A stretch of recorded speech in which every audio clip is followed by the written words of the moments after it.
ਸਤਿ ਸ਼੍ਰੀ ਅਕਾਲ। ਤੁਸੀਂ ਜੁੜੇ ਹੋਏ ਹੋ ਪੰਜਾਬੀ ਰੇਡੀਓ USA ਦੇ ਨਾਲ ਤੇ ਮੈਂ ਹਾਂ ਪ੍ਰਵੀਨ ਸ਼ਰਮਾ ਲੈ ਕੇ ਹਾਜ਼ਰ ਹਾਂ ਪ੍ਰੋਗਰਾਮ ਖਬਰ ਤੇ ਨਜ਼ਰ ਪ੍ਰੋਗਰਾਮ ਦੇ ਵਿੱਚ ਕਈ ਅਹਿਮ ਤੇ ਕਈ ਖਾਸ ਖਬਰਾਂ ਨੂੰ ਲੈ ਕੇ ਚਰਚਾ ਕਰਨ ਦੇ ਲਈ ਜੁੜ ਚੁੱਕੇ ਨੇ ਮਿੰਟੂ ਗੁਰਸਰੀਗਾ ਜੀ। ਮਿੰਟੂ ਸਤਿ ਸ਼੍ਰੀ ਅਕਾਲ ਜੀ, ਸਵਾਗਤ ਹੈ ਜੀ ਪੰਜਾਬੀ ਰੇਡੀਓ USA ਜੀ ਸ਼ੁਕਰੀਆ ਸਾਰਿਆਂ ਨੂੰ, ਸਤਿ ਸ੍ਰੀ ਅਕਾਲ ਜੀ। ਅੱਜ ਦਿਨ ਮੰਗਲਵਾਰ 31 ਅਕਤੂਬਰ 2023 15 ਕੱਤਾ ਨਾਨਕਸ਼ਾਹੀ ਸੰਮਤ 555 ਸਪਾਂਸਰ ਕਰਦੇ ਨੇ ਖਾਲਸਾ ਇੰਸ਼ੋਰੈਂਸ ਏਜੰਸੀ ਵਾਲੇ, ਜਿਨ੍ਹਾਂ ਤੋਂ ਤੁਸੀਂ ਹਰ ਤਰੀਕੇ ਦੀ ਇੰਸ਼ੋਰੈਂਸ ਲੈ ਸਕਦੇ ਹੋ। ਇੰਸ਼ੋਰੈਂਸ ਬਾਰੇ ਪਤਾ ਕਰਨ ਦੇ ਲਈ ਇਹਨਾਂ ਦਾ ਨੰਬਰ ਹੈ 408-272-2500। ਇਹ ਪਿਛਲੇ 3 ਦਹਾਕਿਆਂ ਤੋਂ ਵੀ ਵੱਧ ਸਮੇਂ ਤੋਂ ਇੰਸ਼ੋਰੈਂਸ ਦੇ ਵਿੱਚ ਸ਼ਾਨਦਾਰ ਸੇਵਾਵਾਂ ਦੇ ਰਹੇ ਨੇ। ਅਮਰੀਕਾ ਭਰ ਦੇ ਵਿੱਚ ਇੰਸ਼ੋਰੈਂਸ ਕਰਦੇ ਨੇ। ਅੱਜ ਹੀ ਡਾਇਲ ਕਰੋ 408-272-2500। ਟਰਕੀਅਨ ਇਮੀਗ੍ਰੇਸ਼ਨ ਲਾ ਫਰਮ ਵਾਲੇ ਜੇ ਟਰਕੀਅਨ ਅਟਾਰਨੀ ਟਰਕੀਅਨ ਦੇ ਨਾਲ ਤੁਸੀਂ US ਇਮੀਗ੍ਰੇਸ਼ਨ ਬਾਬਤ ਕੋਈ ਵੀ ਸਲਾਹ ਕਰਨੀ, ਕੋਈ ਵੀ ਸਵਾਲ ਪੁੱਛਣਾ ਤੇ ਇਹਨਾਂ ਦਾ ਨੰਬਰ ਹੈ 415-909-0503। GK Dhanota Yuba City, Paramjit ਕੌਰੰਗੀ Vacaville, Pritpal Singh Sidhu Fresno, GN ਲਿਊ ਵਾਲੇ ਟਰੱਕ ਵਾਸ਼ ਕਰਦੇ ਨੇ, ਆਇਲ ਚੇਂਜ ਕਰਦੇ ਨੇ, 에ਅਰ ਬ੍ਰੇਕਾਂ ਦਾ ਕੰਮ ਤਸੱਲੀ ਬਖਸ਼ ਕਰਵਾ ਸਕਦੇ ਹੋ। ਨਵੇਂ ਪੁਰਾਣੇ ਟਾਇਰ ਵੀ ਇਹਨਾਂ ਤੋਂ ਮਿਲਦੇ ਨੇ। ਲੋਕੇਸ਼ਨਾਂ ਸੈਂਟਰਨੇਲਾ ਦੀ ਨੀਮਾ ਸੋਤਾ ਦੇ ਨਾਲ ਗੱਲ ਕੀਤੀ ਜਾ ਸਕਦੀ ਹੈ 209-277-0113 ਤੇ MK market Kashmir Singh Sacramento ਤੋਂ। ਇਹਨਾਂ ਸਾਰੇ ਹੀ ਸਪਾਂਸਰਸ ਦਾ ਬਹੁਤ-ਬਹੁਤ ਧੰਨਵਾਦ। ਤੇ ਜੇਕਰ ਤੁਸੀਂ ਵੀ ਪੰਜਾਬੀ ਰੇਡੀਓ USA ਦੇ ਇਹਨਾਂ ਪ੍ਰੋਗਰਾਮਾਂ ਨੂੰ ਸਪਾਂਸਰ ਕਰਨਾ ਚਾਹੁੰਦੇ ਹੋ ਤਾਂ ਸਟੂਡੀਓ ਦਾ ਨੰਬਰ ਹੈ 408-272-5200। ਪੰਜਾਬੀ ਰੇਡੀਓ USA ਦੇ ਪ੍ਰੋਗਰਾਮ ਖਬਰ ਤੇ ਨਜ਼ਰ ਨੂੰ ਤੁਸੀਂ ਇਸ ਵੇਲੇ ਸੁਣ ਰਹੇ ਹੋ AM FM ਸਟੇਸ਼ਨਸ ਦੇ ਨਾਲ ਰੇਡੀਓ ਸੈੱਟ ਤੇ, ਨੈਟ ਤੇ, mobile app, social media platforms, Facebook, YouTube ਤੇ ਸੁਣ ਰਹੇ ਹੋ, ਦੇਖ ਰਹੇ ਹੋ। ਸਾਰੇ ਹੀ ਦਰਸ਼ਕਾਂ ਅਤੇ ਸਰੋਤਿਆਂ ਦਾ ਪ੍ਰੋਗਰਾਮ ਖਬਰ ਤੇ ਨਜ਼ਰ ਦੇ ਵਿੱਚ ਸਵਾਗਤ ਹੈ। ਮੈਨੂੰ ਜੀ ਖਬਰਾਂ ਦੀ ਸ਼ੁਰੂਆਤ ਕਰੀਏ ਸੁਪਰੀਮ ਕੋਰਟ ਤੋਂ। ਸੁਪਰੀਮ ਕੋਰਟ ਨੇ ਰਾਜਾਂ ਨੂੰ ਹਲਫਨਾਮਾ ਦਾਇਰ ਕਰਨ ਦੇ ਹੁਕਮ ਦਿੱਤੇ ਨੇ ਜੀ। ਕੀ ਹੈ ਪੂਰਾ ਮਾਮਲਾ? ਦੇਖੋ, ਪਰਾਲੀ ਦਾ ਮਸਲਾ ਹੈ। ਪਰਾਲੀ ਦੇ ਵਿੱਚ ਇੱਕ ਵਾਰੀ ਫੇਰ ਹੁਣ ਗਰਾਰੀ ਫਸੂਗੀ ਤੇ ਸੁਪਰੀਮ ਕੋਰਟ ਨੇ ਸੁਣਵਾਈ ਸ਼ੁਰੂ ਕੀਤੀ ਹੈ, ਕਿਉਂਕਿ ਦਿੱਲੀ 'ਚ ਹੀ ਸੁਪਰੀਮ ਕੋਰਟ ਸਥਿਤ ਹੈ ਜੀ। ਤਾਂ ਅੱਗੇ ਵੀ ਸੁਪਰੀਮ ਕੋਰਟ ਦਿੱਲੀ ਨੂੰ ਗੈਸ ਚੈਂਬਰ ਦੱਸ ਚੁੱਕਾ ਹੈ। ਇਹ ਲਗਾਤਾਰ ਹੀ ਸੁਣਵਾਈਆਂ ਚੱਲਦੀਆਂ ਪਈਆਂ ਨੇ। ਜੇ ਤੁਸੀਂ ਦੇਖੋਗੇ ਤਾਂ ਪਿਛਲੇ 5-6 ਸਾਲ ਤੋਂ ਮੁਸਲਸਲ ਇਹ ਸਿਲਸਿਲਾ ਚੱਲਦਾ ਪਿਆ। ਤਾਂ ਫਿਲਹਾਲ ਇਹਨਾਂ ਨੇ ਦਿੱਲੀ, ਪੰਜਾਬ, UP, ਹਰਿਆਣਾ, ਰਾਜਸਥਾਨ ਇਹਨਾਂ ਨੂੰ ਕਿਹਾ ਕਿ ਤੁਸੀਂ ਹਲਫਨਾਮਾ ਦਾਇਰ ਕਰੋ, ਕਿਉਂਕਿ ਤੁਹਾਡੇ ਇੱਥੇ ਪਰਾਲੀ ਸੜਦੀ ਪਈ ਆ, ਸਾਡੇ ਇੱਥੇ ਦਿਲ ਸੜਦੇ ਪਏ ਨੇ, ਪ੍ਰਦੂਸ਼ਣ ਬਹੁਤ ਜ਼ਿਆਦਾ ਹੈ। ਵੈਸੇ ਪ੍ਰਦੂਸ਼ਣ ਪੰਜਾਬ 'ਚ ਵੀ ਹੈ, ਚੰਡੀਗੜ੍ਹ ਦਾ 에ਅਰ ਕੁਆਲਿਟੀ ਇੰਡੈਕਸ ਵੀ ਕਾਫੀ ਹੈ। ਪਰ ਮੈਂ ਇੱਕ ਗੱਲ ਦੱਸਣੀ ਚਾਹਾਂਗਾ ਕਿ ਐਤਵਾਰ ਹੀ ਦਿੱਲੀ ਦਾ 에ਅਰ ਕੁਆਲਿਟੀ ਇੰਡੈਕਸ 321 ਸੀਗਾ, ਜਦ ਕਿ ਉਦੋਂ ਤੀਕ ਪੰਜਾਬ ਦੇ ਵਿੱਚ ਕੋਈ ਬਹੁਤੀ ਅੱਗ ਨਹੀਂ ਸੀ ਲੱਗੀ ਜੀ। ਮਤਲਬ ਕਿ ਪਰਾਲੀ ਠੀਕ ਆ। ਵੈਸੇ ਤੇ ਸਾਡੀ ਇੱਕ ਬਹੁਤ ਵੱਡੀ ਸਾਇੰਟਿਸਟ ਆ PAU ਦੀ, ਜਿੱਥੇ ਡਿਬੇਟਾਂ ਹੋਣ ਜਾ ਰਹੀਆਂ ਨੇ ਕੱਲ ਨੂੰ, ਉਸ ਡਾਕਟਰਨੀ ਬੀਬੀ ਨੇ ਦਾਅਵਾ ਕੀਤਾ ਹੈ ਕਿ ਸਾਡੀ ਹਵਾ ਦਾ ਰੁਖ, ਅਸੀਂ 20 ਸਾਲ 25 ਸਾਲ ਦਾ ਡਾਟਾ ਅਧਿਐਨ ਕਰਕੇ ਦੱਸ ਰਹੇ ਹਾਂ ਕਿ ਸਾਡੀ ਹਵਾ ਦਾ ਰੁਖ ਐਸਾ ਤੇਜ਼ ਹੁੰਦਾ ਹੀ ਨਹੀਂ ਹੈ ਕਿ ਧੂੰਆਂ ਉੱਥੋਂ ਤੱਕ ਪਹੁੰਚ ਸਕਦਾ ਆ। ਪਰੰਤੂ ਗੱਲ ਇਹ ਆ ਕਿ ਇੱਥੇ ਇੱਕ ਬਹੁਤ ਵੱਡੀ ਬਹਿਸ ਛਿੜ ਜਾਂਦੀ ਆ। ਸੋ ਲਿਹਾਜ਼ਾ ਸੁਪਰੀਮ ਕੋਰਟ ਹੈ ਤਾਂ ਜਵਾਬ ਤੇ ਦਾਖਲ ਕਰਨਾ ਹੀ ਪਊਗਾ ਸਾਰੀਆਂ ਸਟੇਟਾਂ ਨੂੰ। ਪਰ 에ਅਰ ਕੁਆਲਿਟੀ ਇੰਡੈਕਸ ਦਿੱਲੀ ਦਾ 321 ਐਤਵਾਰੀ ਸੀਗਾ, ਜਦੋਂ ਕਿ ਉਦੋਂ ਤੱਕ ਰਿਪੋਰਟਾਂ ਇਹ ਕਹਿ ਰਹੀਆਂ ਸੀ ਕਿ ਪੰਜਾਬ ਦਾ 50 ਤੋਂ 60-70% ਤੱਕ ਝੋਨਾ ਵੱਢਣ ਵਾਲਾ ਖਲੋਤਾ ਹੈ। ਹਾਲੇ ਵੀ ਪੰਜਾਬ ਦਾ ਬਹੁਤ ਜ਼ਿਆਦਾ ਝੋਨਾ ਵੱਢਿਆ ਨਹੀਂ ਗਿਆ। ਕੁਛ ਲੋਕ ਮੰਡੀਆਂ 'ਚ ਬੈਠੇ, ਹਾਂ ਕੁਛ ਲੋਕਾਂ ਨੇ ਅੱਗਾਂ ਲਾਈਆਂ ਵੀ, ਮੈਂ ਐਵੇਂ ਸਫਾਈਆਂ ਦੇਵਾਂ, ਅੱਗਾਂ ਲਾਉਂਦੇ ਨੇ ਤੇ ਜਿੱਦ ਕੇ ਵੀ ਲਾਉਂਦੇ ਨੇ, ਇਹਦੇ 'ਚ ਕੋਈ ਸ਼ੱਕ ਨਹੀਂ ਹੈ। ਬਟ ਪੂਰਾ ਹਾਲੇ ਤੱਕ ਝੋਨਾ ਵੱਢਿਆ ਹੀ ਨਹੀਂ ਗਿਆ। ਤੇ ਉਦੋਂ ਪਹਿਲਾਂ ਹੀ ਦਿੱਲੀ ਦੇ ਵਿੱਚ 에ਅਰ ਕੁਆਲਿਟੀ ਇੰਡੈਕਸ ਇਹ ਸੀ, ਤੇ ਲੱਗਦਾ ਹੈ ਕਿ ਪੰਜਾਬ ਉੱਥੇ ਜਾ ਕੇ ਜ਼ਰੂਰ ਇਹਨਾਂ ਦੇ 에ਅਰ ਕੁਆਲਿਟੀ ਇੰਡੈਕਸ ਦਾ ਉੱਥੇ ਮੁੱਦਾ ਚੁੱਕੇਗਾ ਕਿ ਇਹਨਾਂ ਦਾ ਉਹ ਦਿਨ ਵੀ ਦੱਸ ਦਿਓ ਕਿ ਜਦੋਂ ਬੜੀ ਦਿੱਲੀ ਸ਼ੁੱਧ ਹੁੰਦੀ ਹੈ ਤੇ ਜਦੋਂ ਉਹ ਉਸ ਸੂਚੀ ਚੋਂ ਨਿਕਲ ਜਾਂਦੀ ਹੈ, ਜਿਹੜੀ ਸੂਚੀ ਦੁਨੀਆ ਭਰ ਦੇ ਬਦਤਰੀਨ ਸ਼ਹਿਰ ਦੀ ਇੱਕ ਸੂਚੀ ਹੈ, ਜਿਹਦੇ 'ਚ ਆਪਾਂ ਕਹਿ ਲਈਏ ਕਿ ਪ੍ਰਦੂਸ਼ਿਤ ਸ਼ਹਿਰ ਆਉਂਦੇ ਨੇ। ਜੀ। ਤੇ ਮਿੰਟੂ ਜੀ ਗੱਲ ਕਰੀਏ ਪੰਜਾਬ ਦੀ ਬਹੁਤ ਵੱਡੀ ਬਹਿਸ ਦੇ ਬਾਰੇ। ਕੱਲ ਨੂੰ ਬਹਿਸ ਹੋਣ ਜਾ ਰਹੀ ਹੈ। ਹਾਂਜੀ, ਦੇਖੋ ਇਹ ਮਾਮਲਾ ਹੈ ਨਾ ਜਿਹੜਾ, ਇਹਦੇ ਵਿੱਚ ਇਉਂ ਹੈ ਪ੍ਰਵੀਨ ਜੀ ਕਿ ਬਹਿਸ ਹੋਣ ਜਾ ਰਹੀ ਆ। ਬਹਿਸ ਦਾ ਨਾਮ ਰੱਖ ਦਿੱਤਾ ਮੈਂ ਪੰਜਾਬ ਬੋਲਦਾ। ਹੁਣ ਪੰਜਾਬ ਕਿੰਨਾ ਕੁ ਬੋਲਦਾ ਪਿਆ, ਲੱਖੇ ਤੋਂ ਸਿਧਾਣੇ ਤੋਂ ਪੁੱਛ ਲਓ, ਉਹਦੇ ਘਰ ਨੂੰ ਘੇਰ ਕੇ ਬੈਠੇ ਆ। ਪੰਜਾਬ ਕਿੰਨਾ ਕੁ ਬੋਲਦਾ ਹੈ, ਅਰਵਿੰਦ ਕੇਜਰੀਵਾਲ ਦੀ ਉਹ ਜਿਹੜੀ ਭੈਣ ਬਣੀ ਹੋਈ ਸੀਗੀ, ਉਹਦੇ ਘਰ ਨੂੰ ਪਿਆ ਜਿਹੜਾ ਘੇਰਾ, ਉਹ ਦੱਸਦਾ ਪਿਆ। ਜਿਵੇਂ ਉਹ ਕਹਿੰਦਾ ਤੇਰੇ ਕੰਨਾਂ ਦੇ ਵਾਲੇ ਪਏ ਆ, ਦੱਸਦੇ ਨੀ ਦੁੱਖ ਪੈ ਗਏ ਨੇ ਵਾਲੇ। ਉਹ ਘੇਰੇ ਵਾਲੇ ਦੱਸ ਸਕਦੇ ਆ ਕਿ ਕਿਸ ਤਰ੍ਹਾਂ ਦਾ ਮਾਮਲਾ ਚੱਲਦਾ ਪਿਆ। ਖੈਰ ਜੋ ਵੀ ਗੱਲਬਾਤ ਹੈਗੀ ਆ ਇਸ ਮਾਮਲੇ ਦੇ ਵਿੱਚ, ਉਹ ਇਹ ਆ ਕਿ ਤਿਆਰੀ ਪੂਰੀ ਆ, 12 ਵਜੇ PAU ਦੇ ਵਿੱਚ ਜਹਾਜ਼ ਲੈਂਡ ਕਰੇਗਾ। ਦੱਸਣ ਦੀ ਜ਼ਰੂਰਤ ਨਹੀਂ ਕਿ ਉਹ ਜਹਾਜ਼ ਕਿਸ ਦਾ ਹੋਏਗਾ, ਜਹਾਜ਼ ਦੇ ਵਿੱਚ ਮਹਾਰਾਜ ਕਿੱਥੋਂ ਦੇ ਹੋਣਗੇ। CCTV 360 ਡਿਗਰੀ ਤੇ ਐ ਘੁੰਮਣਗੇ ਜਿਵੇਂ AB ਡਿਵੀਲੀਅਰਸ ਦਾ ਬੱਲਾ ਘੁੰਮਦਾ ਹੈ। ਕਾਂਗਰਸ, ਅਕਾਲੀ ਦਲ, ਭਾਜਪਾ ਦੇ ਨੇਤਾ ਉੱਥੇ ਪਹੁੰਚਦੇ ਕਿ ਨਹੀਂ ਪਹੁੰਚਦੇ, ਪ੍ਰਬੰਧ ਇਹਨਾਂ ਵਾਸਤੇ ਵੀ ਪੂਰੇ ਆ। 2 ਤੋਂ 4 ਹਜ਼ਾਰ ਪੁਲਿਸ ਵਾਲਾ ਲੱਗ ਗਿਆ, ਬਾਕੀ ਹੋਰ ਲੱਗ ਜਾਣਗੇ, ਕਿਉਂਕਿ ਡਿਬੇਟ ਹੋਣ ਜਾ ਰਿਹਾ ਹੈ। ਇਹ ਡਿਬੇਟ ਹੋਣ ਜਾ ਰਿਹਾ ਜਾਂ ਕੋਈ ਯੁੱਧ ਹੋਣ ਜਾ ਰਿਹਾ, ਇਹ ਪਤਾ ਨਹੀਂ ਹੈ। ਸਵੇਰੇ 10 ਵਜੇ ਤੋਂ 3 ਵਜੇ ਤੱਕ ਜਿਹੜਾ ਸਰਸ ਮੇਲਾ ਚੱਲਦਾ ਉਹਨੂੰ ਵੀ ਬੰਦ ਕਰ ਦਿੱਤਾ। ਕਹਿੰਦੇ ਕਿ ਸਰਸ ਮੇਲੇ ਦੀ ਕੀ ਜ਼ਰੂਰਤ ਹੈ, ਹੁਣ ਸਿਆਸੀ ਮੇਲਾ ਲੱਗੇਗਾ। ਡਿਬੇਟ ਦੇ ਵਿੱਚ ਜਿਹੜੇ ਮਹਿਮਾਨ ਆਉਣਗੇ ਉਹਨਾਂ ਲਈ ਖਾਣਾ ਸਤਲੁਜ ਕਲੱਬ ਦੇ ਵਿੱਚ ਰਖਾ ਦਿੱਤਾ ਜਾਏਗਾ ਤੇ 10,000 ਤੋਂ ਵੱਧ ਗੱਡੀਆਂ ਪਾਰਕਿੰਗ ਹੋ ਸਕਦੀਆਂ। CM ਦੇ ਕਾਫਲੇ ਦੇ ਨਾਲ ਨਾਲ ਏਜੰਸੀਆਂ ਦੇ ਅਫਸਰ ਤੇ ਦੱਸਦੇ ਆ ਕਿ 150 ਤੋਂ ਵੱਧ ਸੁਰੱਖਿਆ ਕਰਮੀ ਹਰ ਟਾਈਮ ਰਹਿਣਗੇ। ਸ਼ਹਿਰ 25 ਤੋਂ 30 ਨਾਕੇਬੰਦੀਆਂ ਦੇ ਨਾਲ ਭਰ ਦਿੱਤਾ ਗਿਆ। ਨਾਕਾਬੰਦੀ ਸਾਰੇ ਪਾਸੇ ਹੋ ਗਈ ਆ। ਸਾਰੇ ਐਂਟਰੀ ਤੇ ਐਗਜ਼ਿਟ ਪੁਆਇੰਟ ਜਿਹੜੇ ਆ ਉਹ ਚੈਕਿੰਗ ਦੇ ਦਾਇਰੇ 'ਚ ਹੋਣਗੇ। ਮਤਲਬ ਐ ਕਿਲਾ ਬਣਾ ਦਿੱਤਾ ਗਿਆ ਡਿਬੇਟ ਵਾਲਾ ਥਾਂ। ਇੱਕ ਐਸੀ ਡਿਬੇਟ ਹੈ ਕਿ 1000 ਆਡੀਟੋਰੀਅਮ ਦੀ ਸਮਰੱਥਾ ਹੈ ਤੇ 3 ਕਰੋੜ ਪੰਜਾਬੀਆਂ ਨੂੰ ਸੱਦਾ ਹੈ।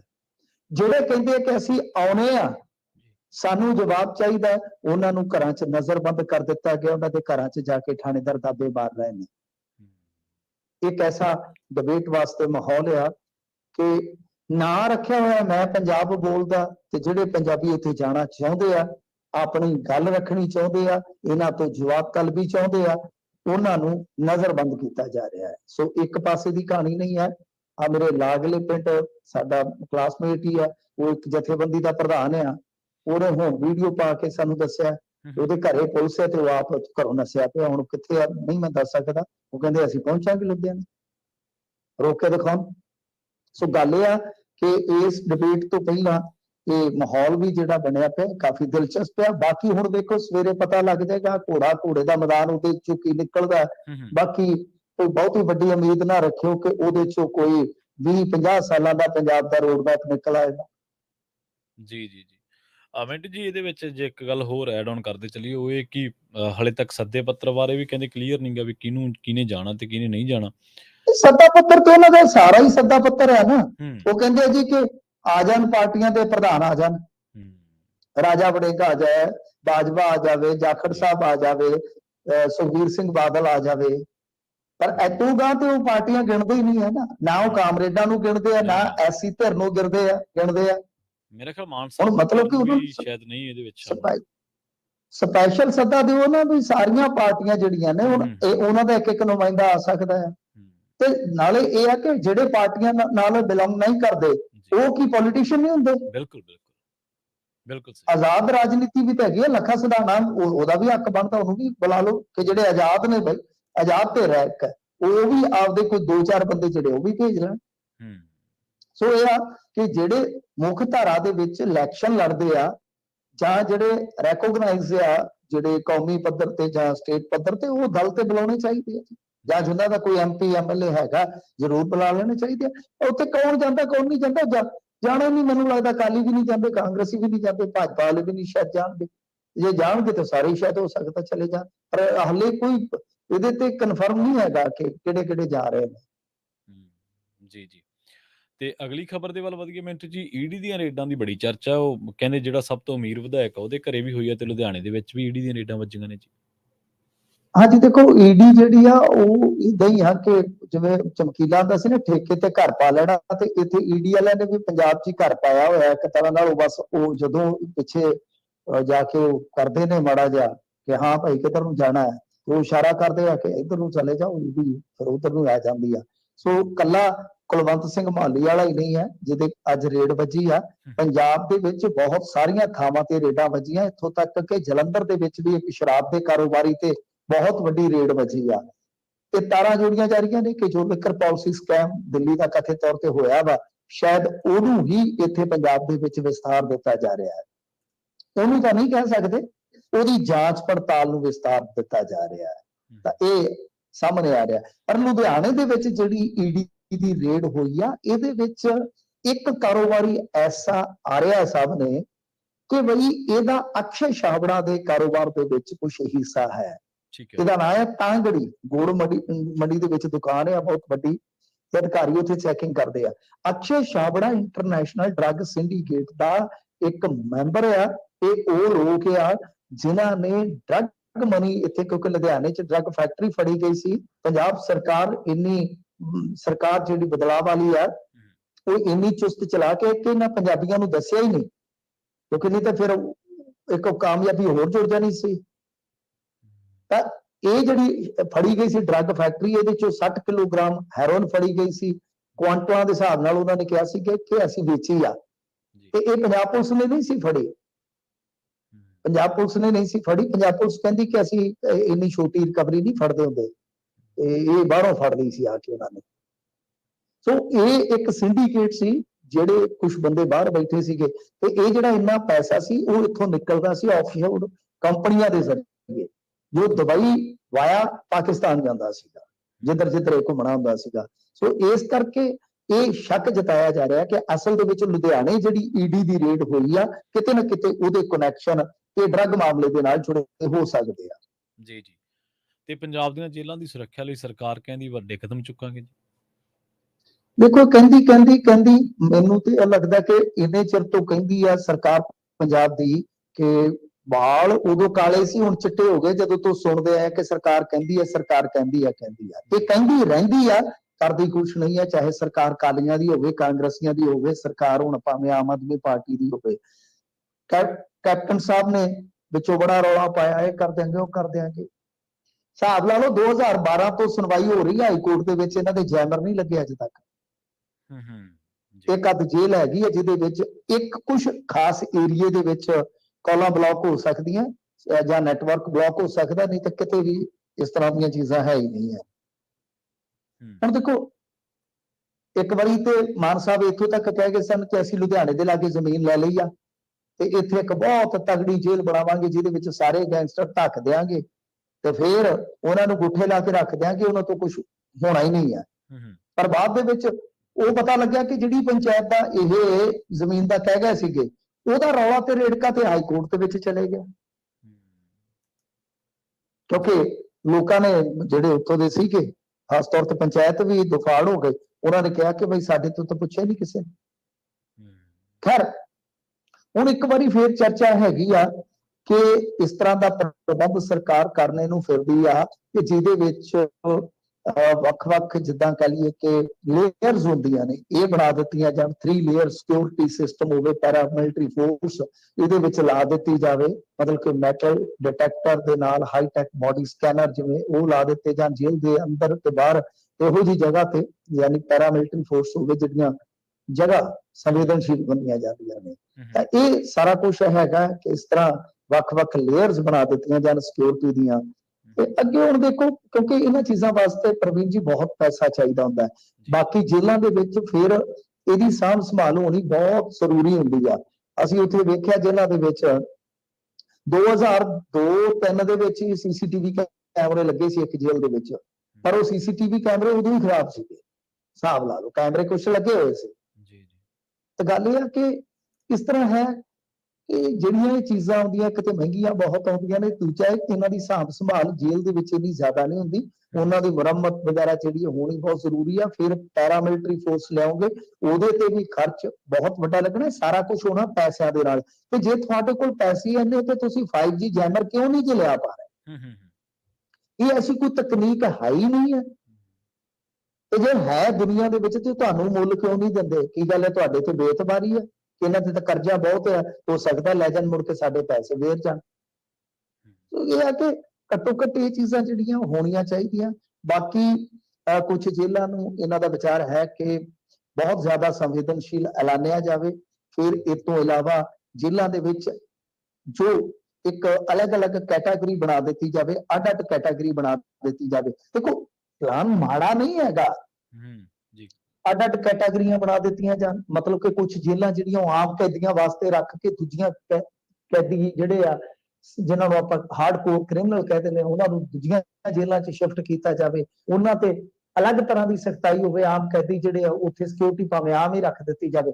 ਵਿਚਾਰ ਕੋਈ ਮਾੜਾ ਨਹੀਂ ਹੈ, ਮੈਂ ਕੋਈ ਉਹਨਾਂ ਵਿਰੋਧੀ ਨਹੀਂ ਹੈਗਾ ਸਰਕਾਰ ਦਾ ਕਦੇ ਵੀ, ਕਿ ਇਹ ਕਦਮ ਵੇਖਣ ਤੇ ਔਨ ਪੇਪਰ ਅੱਛੇ ਲੱਗਦੇ, ਅਤੇ ਇਹਨਾਂ ਵਾਸਤੇ ਤੁਹਾਨੂੰ ਬਹੁਤ ਜ਼ਿਆਦਾ ਪੈਸੇ ਦੀ ਲੋੜ ਪੈਣੀ ਆ, ਬਹੁਤ ਜ਼ਿਆਦਾ ਨਫਰੀ ਦੀ ਲੋੜ ਪੈਣੀ ਆ, ਨਵੇਂ ਹਥਿਆਰਾਂ ਦੀ, ਨਵੀਂ ਜਿਹੜੀ ਭਰਤੀ ਆ ਉਹਨੂੰ ਆਧੁਨਿਕ ਢੰਗ ਦੀ ਟ੍ਰੇਨਿੰਗ ਦੇਣ ਦੀ ਜ਼ਰੂਰਤ ਪੈਣੀ, ਤਾਂ ਬਹੁਤ ਹੱਦ ਤੱਕ ਤੁਹਾਨੂੰ ਸਾਇੰਟੀਫਿਕ ਤਰੀਕੇ ਦੇ ਨਾਲ ਇਹ ਸਾਰਾ ਕੰਟਰੋਲ ਕਰਨਾ ਪਵੇਗਾ, ਸਾਰੀਆਂ ਚੀਜ਼ਾਂ ਅਪ ਟੂ ਡੇਟ ਰੱਖਣੀਆਂ ਪੈਣਗੀਆਂ, ਤਦੇ ਹੀ ਇਹ ਸਾਰਾ ਕੁਝ ਹੋਏਗਾ। ਨਹੀਂ ਤਾਂ ਜਿਹੜਾ ਕ੍ਰਿਮੀਨਲ ਹੁੰਦਾ ਉਹ ਬਹੁਤ ਚਲਾਕ ਹੁੰਦਾ, ਉਹਦੇ ਕੋਲ ਬਹੁਤ ਦਾਅ ਹੁੰਦੇ ਆ, ਤੁਸੀਂ ਉਹਦੇ ਪਿੱਛੇ ਹੁੰਦੇ ਹੋ, ਉਹ ਤੁਹਾਡੇ ਅੱਗੇ ਹੁੰਦਾ ਹੈ ਹਮੇਸ਼ਾ, ਇਹ ਮੰਨ ਕੇ ਚੱਲੋ। ਇਸ ਕਰਕੇ ਠੀਕ ਹੈ, ਜੇ ਕਰਨ ਤੇ ਬਹੁਤ ਬਿਹਤਰ ਆ, ਤੇ ਘੱਟੋ ਘੱਟ ਜਿਹੜੇ ਦੂਸਰੇ ਕੈਦੀ ਆ ਉਹ ਤੇ ਆਰਾਮ ਨਾਲ ਜੇਲ੍ਹ ਕੱਟ ਲੈਣ। ਇੱਥੇ ਤੇ ਪੰਜਾਬ ਦੇ ਵਿੱਚ ਹਿਸਾਬ ਲਾ ਲਓ ਕੈਦੀ ਵੀ ਬੇਰਾਮ ਹੋਏ ਨੇ, ਕਿਉਂਕਿ ਦੂਜੇ ਕੈਦੀ ਜਿਹੜੇ ਹਾਰਡਕੋਰ ਕ੍ਰਿਮੀਨਲ ਹੈ, ਗੈਂਗਸਟਰ ਹੈ, ਜੇ ਉਹਨਾਂ ਦੇ ਕੋਈ ਧੱਕੇ ਚੜ ਜਾਂਦਾ, ਕੁੱਟ ਕੇ ਵੀਡੀਓ ਬਣਾ ਲੈਂਦੇ, ਕਹਿੰਦੇ ਪੈਸੇ ਪਵਾ ਲਈ ਤੇ ਤੇਰੀ ਨੰਗੀ ਵੀਡੀਓ ਬਾਹਰ ਭੇਜ ਦਿਆਂਗੇ।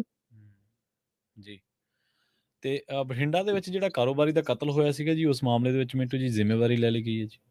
ਦੇਖੋ, ਉਹ ਜ਼ਿੰਮੇਵਾਰੀ ਲਈ ਹੈ ਗੈਂਗਸਟਰ ਅਰਸ਼ ਡੱਲਾ ਨੇ ਬਠਿੰਡੇ ਦੇ ਵਿੱਚ। ਉਹਨੇ ਕਿਹਾ ਕਿ ਜਿਹੜਾ ਇਹ ਮਾਮਲਾ ਸੀਗਾ ਇਹ ਸਾਰਾ ਵਿਗੜਿਆ ਹੈ ਪਾਰਕਿੰਗ ਤੋਂ, ਤੇ ਇਹਨੂੰ ਪਹਿਲਾਂ ਵੀ ਬਹੁਤ ਸਮਝਾਇਆ ਸੀਗਾ ਕਿ ਭਾਈ ਇਹ ਮਲਟੀ ਸਟੋਰੀ ਪਾਰਕਿੰਗ ਜਿਹੜੀ ਬਣੀ ਆ ਉਹਦੇ ਕਰਕੇ ਉਹਦੇ ਨਾਲ ਵਿਵਾਦ ਹੋਇਆ। ਦੱਸਦੇ ਆ ਕਿ ਇਹਨੂੰ ਸਮਝਾਉਣ ਦੀ ਕੋਸ਼ਿਸ਼ ਕੀਤੀ ਕਿ ਮੇਰੇ ਕੰਮ ਦੇ ਵਿੱਚ ਦਖਲ ਨਾ ਦੇਣ, ਤੇ ਇਹਨੇ ਸਮਝਿਆ ਨਹੀਂ, ਤੇ ਫਿਰ ਅਸੀਂ ਇਹਦੀ ਹੱਤਿਆ ਕਰਾ ਦਿੱਤੀ ਆ। ਗੱਲ ਇਹ ਆ ਕਿ ਭਾਈ ਹਰਜਿੰਦਰ ਸਿੰਘ ਜੌਹਲ ਦੀ ਜਿਹੜੀ ਹੱਤਿਆ ਹੋਈ ਆ, ਉਹ ਤੁਸੀਂ ਦੇਖਿਆ ਕਿ ਕਿਵੇਂ ਦੁਕਾਨ ਤੇ ਬਾਹਰ ਬੈਠੇ ਨੂੰ ਹੀ ਗੋਲੀਆਂ ਮਾਰ ਕੇ ਭੁੰਨ ਦਿੱਤਾ ਗਿਆ।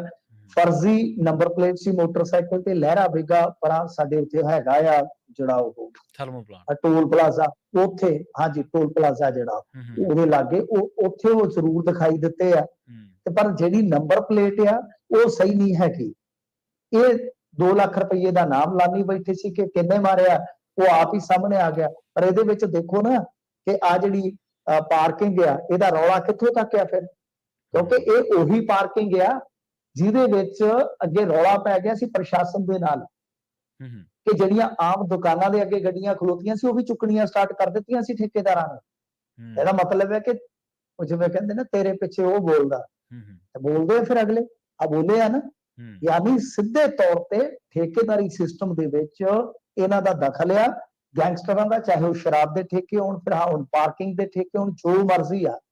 ਇੱਥੇ ਫਿਰੋਜ਼ਪੁਰ ਦੇ ਵਿੱਚ ਸਾਨੂੰ ਤੇ ਇੱਥੋਂ ਤੱਕ ਪਤਾ ਹੈ ਕਿ ਜਦੋਂ ਟੈਂਡਰਾਂ ਦੀ ਮੀਟਿੰਗ ਹੁੰਦੀ ਸੀ, ਇੱਕ ਗੈਂਗਸਟਰ ਦਾ ਖਾਸ ਬੰਦਾ ਨਾਲ ਬੈਠਾ ਸੀ ਠੇਕੇਦਾਰਾਂ ਦੇ ਜੀ, ਅਫਸਰਾਂ ਦੇ ਦਫ਼ਤਰਾਂ 'ਚ ਸਿੱਧਾ ਜਾ ਕੇ ਉਹ ਕਹਿੰਦੇ ਸਨ ਕਿ ਇਹਨੂੰ ਦੇਣੇ, ਇਹਨੂੰ ਨਹੀਂ ਦੇਣੇ। ਇੱਥੋਂ ਤੱਕ ਵੀ ਮਾਹੌਲ ਭਖਿਆ ਰਿਹਾ, ਹਾਲੇ ਵੀ ਹੈਗਾ, ਭਖਿਆ ਨੂੰ ਕੀ ਹੈ, ਕਿਹੜਾ ਸਦੀਆਂ ਬੀਤ ਗਈਆਂ। ਸੋ ਇਸ ਕਤਲ ਦੀ ਜ਼ਿੰਮੇਵਾਰੀ ਲੈ ਲਈ ਆ ਹੁਣ ਅਰਸ਼ ਡੱਲਾ ਨੇ। ਇਹ ਬਈ ਅਗਾਮ ਜ਼ਿੰਮੇਵਾਰੀ ਸੱਚੀ ਹੈ ਜਾਂ ਝੂਠੀ, ਅਸੀਂ ਵੀ ਇੱਕ ਫਾਰਮੈਲਿਟੀ ਕਰਦੇ ਹਾਂ, ਪੁੱਛੀ ਨਹੀਂ ਕਰਦੇ। ਪਰ ਮਾਹੌਲ ਇੱਥੇ ਬਿਜ਼ਨਸ ਪੁਆਇੰਟ ਆਫ ਵਿਊ ਤੋਂ ਵੇਖੋਗੇ ਤਾਂ ਮਾਹੌਲ ਸਾਜ਼ਗਾਰ ਨਹੀਂ ਬਣਾ ਸਕੇ ਅਸੀਂ। ਤਾਂ ਮੇਨ ਗੱਲ ਤੇ ਇਹ ਹੈ ਕਿ ਜਿੱਥੇ ਲਾਅ ਐਂਡ ਆਰਡਰ ਤੇ ਹੀ ਸਵਾਲ ਬੜੇ ਉੱਠਦੇ ਆ, ਜੰਡਿਆਲੇ ਗੁਰੂ ਕੇ ਡਬਲ ਮਰਡਰ, ਕਬੱਡੀ ਖਿਡਾਰੀ ਤੇ ਹਮਲਾ, ਨੰਗਲ ਅੰਬੀਆਂ ਦੇ ਰਿਸ਼ਤੇਦਾਰ ਤੇ ਹਮਲਾ, ਆ ਬਠਿੰਡੇ ਦੇ ਵਿੱਚ ਕਤਲ, ਇਹ ਸਾਰੀਆਂ ਕੁਝ ਘੰਟਿਆਂ ਦੇ ਅੰਦਰ ਅੰਦਰ ਵਾਪਰੀਆਂ ਨੇ ਘਟਨਾਵਾਂ। ਲੁਧਿਆਣੇ 'ਚ ਕਤਲ, ਸੋ ਕੁਝ ਘੰਟਿਆਂ ਦੇ ਅੰਦਰ ਅੰਦਰ ਵਾਪਰੇ ਨੇ ਇਹ ਮਾਮਲੇ। ਖੈਰ ਮਾੜੀ ਆ ਹਾਲਤ, ਸਥਿਤੀ ਮਾੜੀ ਆ। ਜੀ, ਤੇ ਮਿੰਟੂ ਜੀ ਜਾਂਦਿਆਂ ਦੀ ਗੱਲ ਕਰੀਏ ਰੈਪਰ ਬਾਦਸ਼ਾਹ ਦੀ ਤੇ ਸੰਜੇ ਦੱਤ ਦੀ, ਬਾਲੀਵੁੱਡ ਅਭਿਨੇਤਾ ਸੰਜੇ ਦੱਤ ਸਮੇਤ 40 ਕਲਾਕਾਰਾਂ ਦੇ ਵਿਰੁੱਧ ਮਾਮਲਾ ਦਰਜ ਹੋਇਆ ਜੀ। ਦੇਖੋ, ਇੱਕ ਐਪ ਆ ਸੱਟੇਬਾਜੀ ਐਪ ਆ ਫੇਅਰ ਪਲੇ, ਇਹਨਾਂ ਨੇ ਇੰਡੀਅਨ ਪ੍ਰੀਮੀਅਰ ਲੀਗ ਜਿਹਨੂੰ IPL ਵੀ ਆਖ ਦਿੰਦੇ ਆ, ਇਹਦਾ ਪ੍ਰਚਾਰ ਕੀਤਾ ਸੀਗਾ ਤੇ ਇਹਨੂੰ ਲਾਈਵ ਸਟ੍ਰੀਮ ਕਰ ਦਿੱਤਾ ਗਿਆ ਸੀ ਇਸ ਐਪ ਤੇ। ਇਹ ਜਿਹੜੇ ਕਲਾਕਾਰ ਸੀ ਉਹ ਇਹਨੂੰ ਇੰਡੋਰਸ ਕਰ ਰਹੇ ਸੀਗੇ। ਤਾਂ ਜਦੋਂ ਹੁਣ ਇਹ ਜਿਹੜਾ ਇੱਕ ਨੈਟਵਰਕ ਹੈ, ਤੁਹਾਨੂੰ ਪਤਾ ਵਾਇਕਾਮ 18, ਇਹ ਨਿਊਜ਼ 18 ਵਾਲਿਆਂ ਦਾ ਹੀ ਆ, ਯਾਨੀ ਰੈਂਸ ਵਾਲਿਆਂ ਦਾ, ਅਮਾਨੀ ਵਾਲਿਆਂ ਦਾ। ਜਦੋਂ ਇਹਨਾਂ ਕੋਲ ਸਾਰੇ ਅਧਿਕਾਰ ਸੀ ਤੇ ਇਹਨਾਂ ਨੇ ਹੁਣ ਉਹ ਜਿਹੜੀ ਹੈਗੀ ਸੀਗੀ ਉਹ ਤੇ ਵੱਟ ਵਟਾ ਕੇ ਪਤਾ ਨਹੀਂ ਕਿੱਧਰ ਗਈ ਹੋਏਗੀ, ਫੇਅਰ ਪਲੇ ਤੇ ਜਿਹੜਾ ਉਹ ਕਰ ਗਈ ਹੇਰ ਫੇਰ ਪਲੇ। ਇਹ ਜਿਹੜੇ ਹੈਗੇ ਸੀ ਮਸ਼ਹੂਰੀਆਂ ਕਰਨ ਵਾਲੇ, ਬਾਦਸ਼ਾਹ ਤੇ ਸੰਜੇ ਦੱਤ ਤੇ ਕਪਿਲ ਸ਼ਰਮਾ ਤੇ ਕਿਹੜੇ ਕਿਹੜੇ ਆ, ਤੇ 40 ਦੇ ਕਰੀਬ ਇਹਨਾਂ ਤੇ ਹੋ ਗਈ ਜੇ FIR ਦਰਜ। ਤੇ ਮੈਂ ਤਾਂ ਕਹਿੰਦਾ ਕਿ ਚੰਗਾ ਚੰਗਾ, ਤੇ ਮਸ਼ਹੂਰੀ ਦੇਣ ਤੁਰ ਪੈਂਦੇ, ਆਪਦਾ ਪੈਸਾ ਲੈ ਕੇ ਕਿ ਲਾਗੀਆਂ ਨੇ ਲਾਗ ਲੈਣਾ, ਭਾਵੇਂ ਜਾਂਦੀ ਰੰਡੀ ਹੋ ਜਾਵੇ।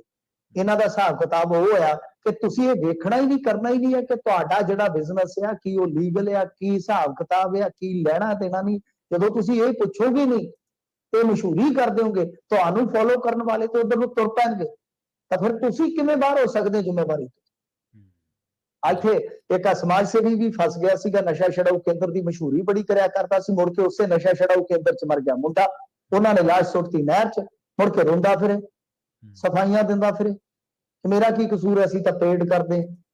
ਗੱਲ ਹੈ ਪੇਡ ਕਰਦੇ ਹੋ ਤਾਂ ਇਹ ਸੋਚ ਕੇ ਚੱਲੋ ਨਾ ਕਿ ਕੱਲ ਨੂੰ ਜੇ ਕੁਝ ਐਸੀ ਵੈਸੀ ਗੱਲ ਹੋ ਗਈ ਤਾਂ ਉਹ ਲੋਕ ਤੁਹਾਡੇ ਤੇ ਸਵਾਲ ਚੁੱਕਣਗੇ ਜਿਹੜੇ ਤੁਹਾਨੂੰ ਫੋਲੋ ਕਰਦੇ ਆ ਉੱਥੇ ਯਕੀਨ ਬਣਾ ਲੈਣਗੇ ਆਪਣਾ। ਸੋ ਇਸ ਕਰਕੇ ਇਹ ਕਾਨੂੰਨ ਵੀ ਆ ਰਿਹਾ ਬਹੁਤ ਜਲਦੀ, ਇੰਡੀਆ 'ਚ ਕਾਨੂੰਨ ਆ ਜਾਏਗਾ ਕਿ ਜੇ ਤੇਲ ਸਿਰ ਦੀ ਤੇਲ ਦੀ ਮਸ਼ਹੂਰੀ ਦੀ ਕਰ ਦਿੱਤੀ ਨਾ, ਜਿਵੇਂ ਕਰਦਾ ਇੱਕ ਬਹੁਤ ਵੱਡਾ ਐਕਟਰ, ਤੇ ਉਹ ਜੇ ਲਾਉਣ ਕਰਕੇ ਵਾਲ ਝੜ ਗਏ ਤੇ ਅਗਲੇ ਨੇ ਐਕਟਰ ਨੂੰ ਫੜਨਾ, ਐਸਾ ਕਾਨੂੰਨ ਲਿਆ ਰਿਹਾ ਇੰਡੀਆ। ਅੱਛਾ ਮਿੰਟੂ ਜੀ, ਕਈ ਖਿਡਾਰੀ ਵੀ ਕਰਦੇ ਜੀ, ਉਹੀ ਐਪ ਹੈ ਇਹ? ਖਿਡਾਰੀ ਆਪਣੇ ਜਿਹੜੇ ਕ੍ਰਿਕਟ ਨਹੀਂ ਖੇਡਦੇ? ਨਹੀਂ ਸਰ, ਇਹ ਐਪਾਂ ਅਲੱਗ-ਅਲੱਗ ਆ। ਅੱਛਾ ਇਹ ਵੀ ਇੱਥੇ ਗੰਦ ਪਿਆ ਵਾ, ਕੁਝ ਸੱਟੇਬਾਜ਼ੀ ਵਾਲੀਆਂ ਐਪਾਂ, ਉਹ ਤੇ ਇੰਡੀਆ ਦੀਆਂ ਸਪਾਂਸਰ ਵੀ ਹੈਗੀਆਂ ਉਹਨਾਂ 'ਚ ਇੱਕ ਦੋ ਕੰਪਨੀਆਂ, ਤੇ ਉਹ ਸਾਡੇ ਇੰਡੀਅਨ ਖਿਡਾਰੀ ਵੀ ਪ੍ਰਮੋਟ ਕਰੀ ਜਾਂਦੇ ਆ। ਇਹ ਰੌਲਾ ਲਾਈਵ ਸਟ੍ਰੀਮਿੰਗ ਦਾ ਹੈ ਨਾ ਜੀ, ਇਹ ਕਾਪੀਰਾਈਟਸ ਦਾ ਹੈ, ਇਹ ਲਾਈਵ ਸਟ੍ਰੀਮਿੰਗ ਦਾ ਹੈਗੀ, ਉਹ ਸੱਟੇਬਾਜ਼ੀ ਐਪ ਹੀ ਆ, ਬਟ ਰੌਲਾ ਹੈ ਕਿ ਇੱਥੇ ਉਹਨਾਂ ਨੇ ਆਈਪੀਐਲ ਲਾਈਵ ਸਟ੍ਰੀਮ ਕੀਤਾ ਹੋਇਆ ਹੈ। ਅੱਛਾ ਹਾਂਜੀ, ਇਹ ਮਿਲੀਅਨ ਬਿਲੀਅਨਸ ਦੇ ਮੁਕੱਦਮੇਬਾਜ਼ੀ ਹੁੰਦੀ ਹੈ ਕਿਉਂਕਿ ਰਾਈਟਸ ਜਿਹੜੇ ਡਿਜੀਟਲ ਰਾਈਟਸ ਹੈ ਉਹ ਲੈਣੇ ਪੈਂਦੇ ਆ ਤੁਹਾਨੂੰ ਆਈਪੀਐਲ ਦੇ ਚਾਹੇ ਵਰਲਡ ਕੱਪ। ਜੀ ਮਿੰਟੂ ਜੀ, ਇਹਨਾਂ ਖਾਸ ਖਬਰਾਂ ਤੇ ਖਾਸ ਜਾਣਕਾਰੀਆਂ ਦੇ ਲਈ ਬਹੁਤ ਬਹੁਤ ਧੰਨਵਾਦ ਜੀ। ਜੀ ਸ਼ੁਕਰੀਆ ਜੀ ਪ੍ਰੋਗਰਾਮ ਖਬਰ ਤੇ ਨਜ਼ਰ ਦੇ ਪਹਿਲੇ ਹਿੱਸੇ ਦੇ ਵਿੱਚ ਆਪਣੇ ਨਾਲ ਜੁੜੇ ਸਨ ਮਿੰਟੂ ਗੁਰਸਰੇਗਾ ਜੀ, ਜਿਨ੍ਹਾਂ ਦੇ ਨਾਲ ਆਪਾਂ ਕਈ ਅਹਿਮ ਖਬਰਾਂ ਨੂੰ ਲੈ ਕੇ ਚਰਚਾ ਕੀਤੀ ਹੈ।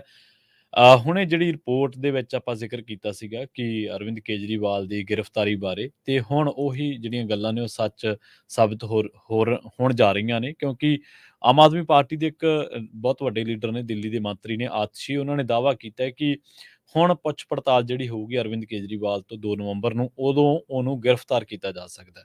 ਤੇ ਇਸ ਬਿਆਨ ਦੇ ਉੱਤੇ ਚਰਚਾ ਤੇ ਨਾਲ ਇੱਕ ਕਰਤਾਰਪੁਰ ਦੇ ਵਿੱਚ ਕਾਂਗਰਸੀ ਨੇਤਾ ਦੇ ਪਤੀ ਤੇ ਭੈਣ ਦੀ ਜਿਹੜੀ ਗੋਲੀ ਮਾਰ ਕੇ ਹੱਤਿਆ ਕਰ ਦਿੱਤੀ ਗਈ ਹੈ ਤੇ ਪੁੱਤਰ ਗੰਭੀਰ ਜ਼ਖਮੀ ਹੈ। ਇਹਦੇ ਬਾਰੇ ਚਰਚਾ ਕਰਾਂਗੇ ਬ੍ਰੇਕ ਤੋਂ ਬਾਅਦ। ਜੁੜੇ ਰਹੋ ਪੰਜਾਬੀ ਰੇਡੀਓ USA ਦੇ ਨਾਲ।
ਬ੍ਰੇਕ ਤੋਂ ਬਾਅਦ ਇੱਕ ਵਾਰ ਮੁੜ ਤੋਂ ਤੁਹਾਡਾ ਸਾਰਿਆਂ ਦਾ ਸਵਾਗਤ ਹੈ ਪ੍ਰੋਗਰਾਮ ਖਬਰ ਤੇ ਨਜ਼ਰ ਦੇ ਵਿੱਚ। ਤੁਸੀਂ ਜੁੜੇ ਹੋਏ ਹੋ ਪੰਜਾਬੀ ਰੇਡੀਓ USA ਦੇ ਨਾਲ ਤੇ ਪ੍ਰੋਗਰਾਮ ਦੇ ਵਿੱਚ ਆਪਾਂ ਰੁਖ ਕਰਦੇ ਹਾਂ ਕੁਝ ਹੋਰ ਅਹਿਮ ਖਬਰਾਂ ਦਾ।